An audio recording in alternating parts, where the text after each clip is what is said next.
The Son, and of the Holy Spirit. Amen. The blessing of salt. You, creature of salt, I purge of evil with the living God, by the true God and by the holy God, by the God who ordered you, through Eliseus the prophet, to be cast into water, to pure its untruthfulness, without purified salt, for the health of believers, giving soundness of body and soul, to all who use you. In whatever place you are sprinkled. Be phantasm and wickedness and Satan's cunning be banished, and let every unclean spirit be repulsed by him, who shall come to judge the living and the dead in the world by fire. Almighty everlasting God, humbly we implore your boundless mercy, that you would deign your goodness to bless and sanctify this creature of salt, which you have given for the use of mankind. May all who use it find in it a remedy for soul and body, and let everything with it touches or sprinkles be freed from uncleanness, and a soul from evil spirit, through Christ our Lord. Amen. Ang inyong asin, holy and exorcised soul, gamay lang kaayo. Dingon diri sa ritual sa simbahan. Paminaw mo ha? Ako nirely sa ritual sa simbahan, dili sa kong kagalingon. Dingon din be thou purified salt for the health of believers, for the health of the believers, giving soundness of body and soul to all who use you. Kasi una ni gamit ini, by the God who ordered you through Prophet Eliseo.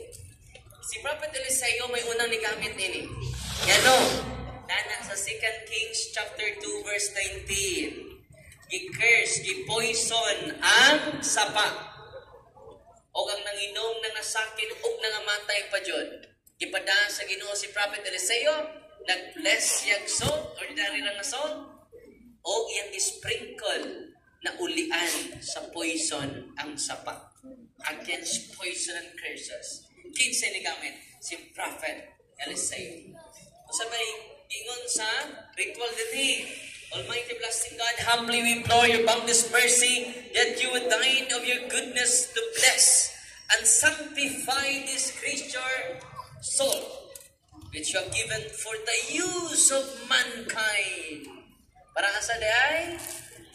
Masa gisulti simbahan? For the use of mankind. Para natutanan day. Nalipay mo? Nalipay. Pwede ninyo ibutang ang inyong salt sa inyong four corners sa inyong balay.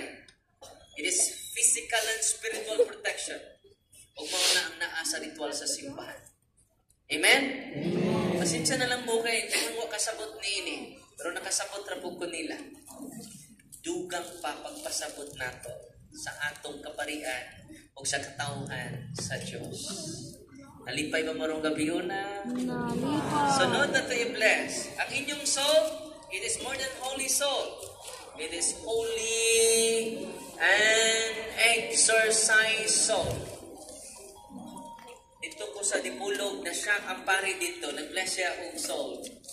Naluwas siya parokyano ng kahit ang bakbak ni Lakjo. Ipakaon lang holy and exorcised soul.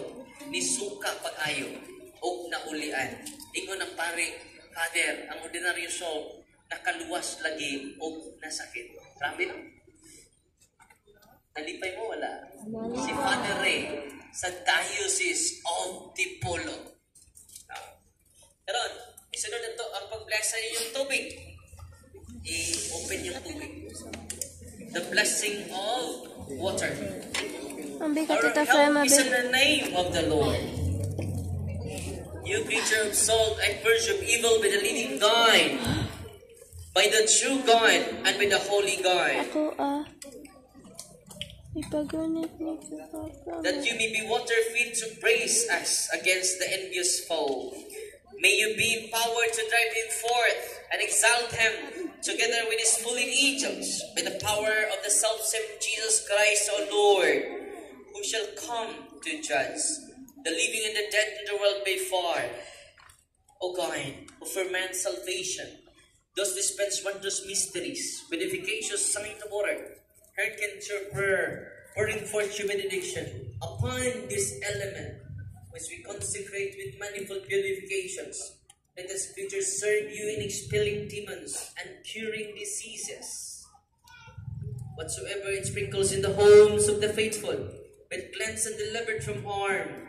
Let such homes enjoy a spirit of goodness and an air of tranquility, free from painful and needy snares. By the sprinkling of this water, may everything opposed to the safety and repose of them that dwell therein be banished, so that they may possess the well-being they seek, and calling upon your holy name, and be protected from all peril through Christ our Lord. May the salt and water be mixed together in the name of the Father, and of the Son, and of the Holy Spirit. Amen. Sagulin yung salt and yung tubig. The Lord be with you.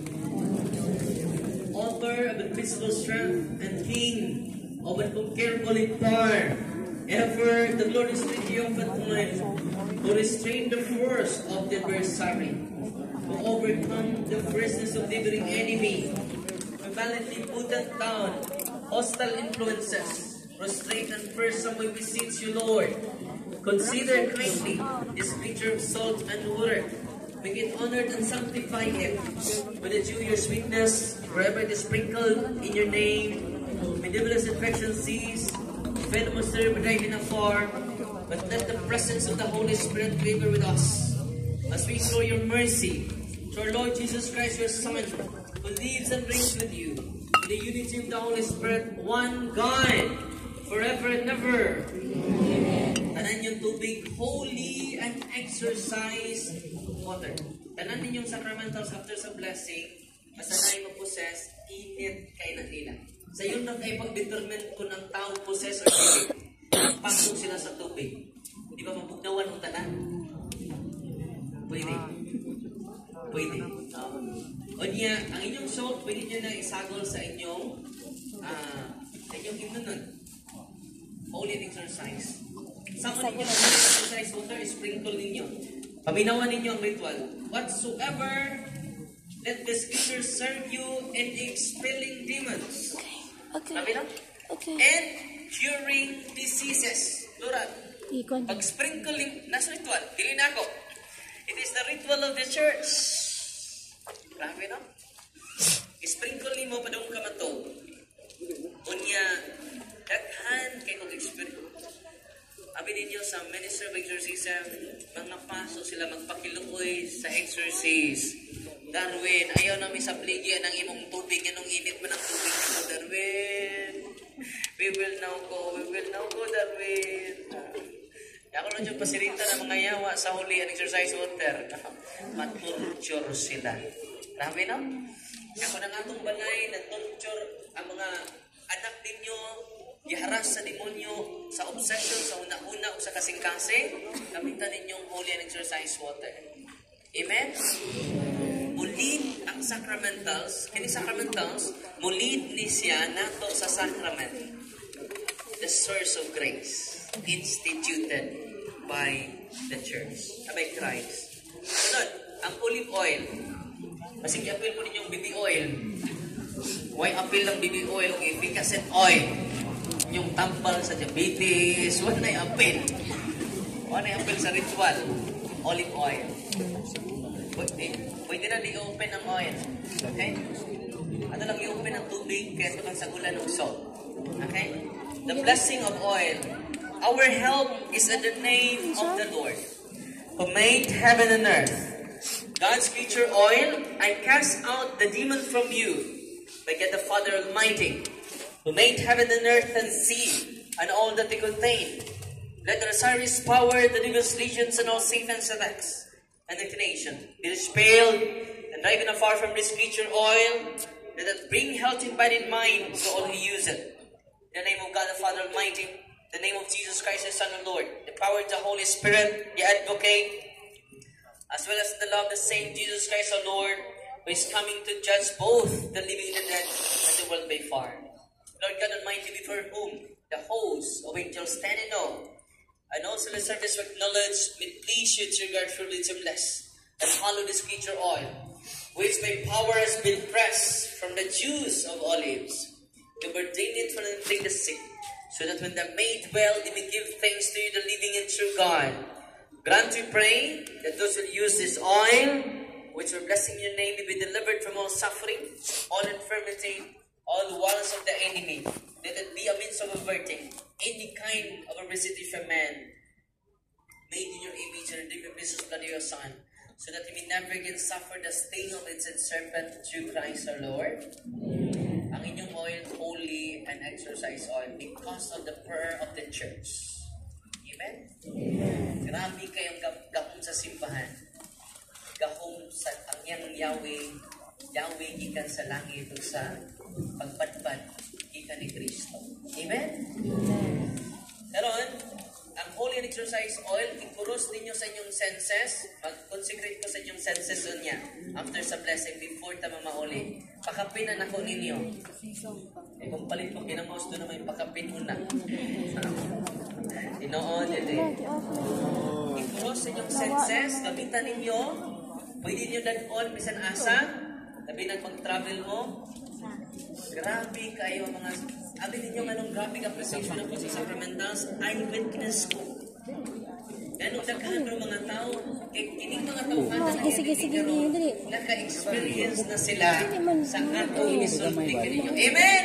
Amen! Unang dupli ang mga tao. Pati nag-anak doon nagtindog. Pila na nag-oras sila nagtindog. Dako kayo ng merito ng mga nagtindog ron. Anang lingkod, katunga ra. Bitaw. Sunod, atong i-bless inyong tanang religious items. Incense, frankincense, candles, bells, rosaries, benedictine cross, benedictine middles, sacred icons of God, sacred images of all the saints na nasa inyong kamot. All scapulars, handbook, general blessing and sinner. Heavenly Father, through your Son, Jesus Christ our Lord, in obedience to Him, we embrace the ministry He has entrusted to His bride, the Church. Grant now in your mercy, we pray a very special and powerful blessing on all the religious items that will enhance of use in the ministry of healing, spiritual liberation, and exorcism. That through the blessing you bestow, may it be a very potent and terrible weapon against the attacks of the evil one and his legions. May all these religious items mightily restrain the devil and his demons and all unclean spirits, rendering them powerless and able to harm the practitioner peasant people, to whomever these are used in the exercise of the ministry. Wherever it is kept, may unclean and diabolic spirits flee in fear, never daring to harm or even approach. In the exercise of the ministry of healing, spiritual liberation, and exorcism, may Jesus Christ be glorified forever and ever. Tanan ninyong religious items, holy and exorcise sacramentals. Dunay satanista ni dugon na mo, amo nang ipahikap sa cross, nag-bless sa ritual sa simbahan. Ang maong satanista na paso, iyang ilabay ang among cross. Grabe na? Nalipay mo wala? Dunay masakiton, i-share ninyo ang inyong sacramentals. Ang inyong nadungog sa akong live, nadungog sa akong mga to, basta oppression, iyan na ngayon. Basta oppression. Pero natural, nasa ta doon, sa atong mga doktor. So, karon atong ako i-consecrate inyong mga senses, gamitan ninyong holy and exorcise oil. Kung amoy oil, ang inyo lang tubig. In the name of the Father, and of the Son, and of the Holy Spirit, Amen. Sabat mo na ako. In the name of Jesus, I renounce all my superstitious belief, all my amulets, from faith healers, all my ancestors, who are connected to occultism, I repent and ask to be forgiven. I now choose you, Jesus, as my only Lord and Savior. In the name of Jesus, I renounce all I renounce all my superstitious beliefs, amulets from faith healers, my ancestors who are connected to occultism,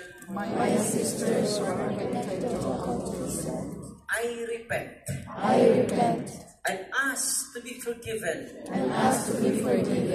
I now choose you, Jesus, as my only Lord and Savior. In the name of Jesus, I renounce all my superstitious beliefs, amulets from faith healers, my ancestors who are connected to occult practitioners and rituals, all the non-Catholic beliefs, all the non-Catholic practices. I repent and ask to be forgiven.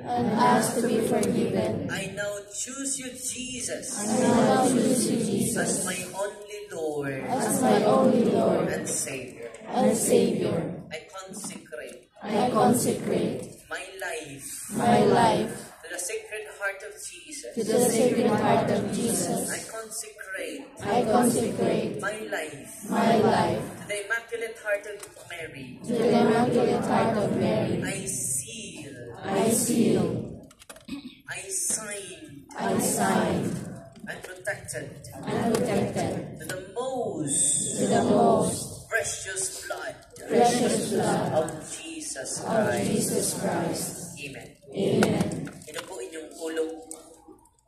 I implore, O Holy Lord, Father Almighty, Eternal God, help your servants who wander in uncertainty and doubts through the night of this world, that they may be shown the way of truth and the knowledge of you.